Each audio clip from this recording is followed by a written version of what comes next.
ধন্য ধন্য বলি তারে, বেঁধেছি এমন ঘর, বেঁধেছি এমন ঘর, শূন্যের উপর পোস্তা করে। ধন্য ধন্য বলি তারে, ধন্য ধন্য বলি তারে। কি সুন্দর লাউ হয়েছে, এত ধরন, সব ডোকায় ডোকায় ফুল জালি। কি সুন্দর, কি সুন্দর হয়েছে দেখেছেন সবাই। আমি লাউ পছন্দ করি, তাই সব সময় আমার বাড়ি লাউ, চাল কুমড়ো এগুলো এখানটাই হয়, এই একটুকুনি জায়গার মধ্যে। এদিকে কিন্তু এইটা পেয়ারা গাছ ছিল, পেয়ারা গাছটা আমফান ঝড়ে নষ্ট হয়ে গেছিল, তাই এইখানটায় সবসময় যে কোনো একটা লাউ, চাল কুমড়ো যে কোনো একটা গাছ দিই, তাতেই এত সুন্দর।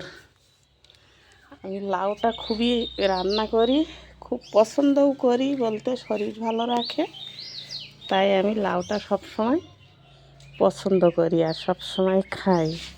কেননা আমি একসময় অসুস্থ হয়েছিলাম, সেই থেকে এইসব ধরনের সবজিগুলো আমি বেশি খাই, তাই আমার শরীরটা আমি ভালো রাখতে পেরেছি, সুস্থ থাকতে পারছি, তাই এইগুলোর প্রতি আমার খুব যত্ন। দেখেছেন সব ডোকায় ডোকায় ফুল জালি, এত সুন্দর, বুঝতে পারিনি যে এত সুন্দর হবে এই জায়গাটাই, এই লাউটা।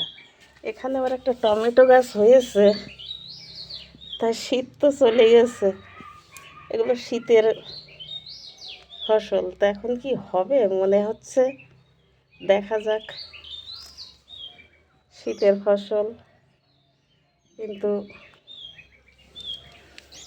এখানে হয়েছে, দানা পড়েছিল, ওটা দানা দিয়েছিলাম নিশ্চয়ই, না দিলে আর এখানে চারাটা হয়নি, হয়তো কোনো একদিন দিয়েছিলাম দানা, বীজ ছড়িয়ে, তাই এত সুন্দর হয়েছে।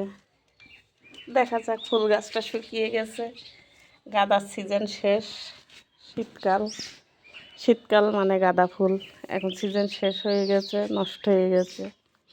এইবারে এখানে লাউ আছে, এরপরেই আবার চাল কুমড়ো শুরু হয়ে যাবে।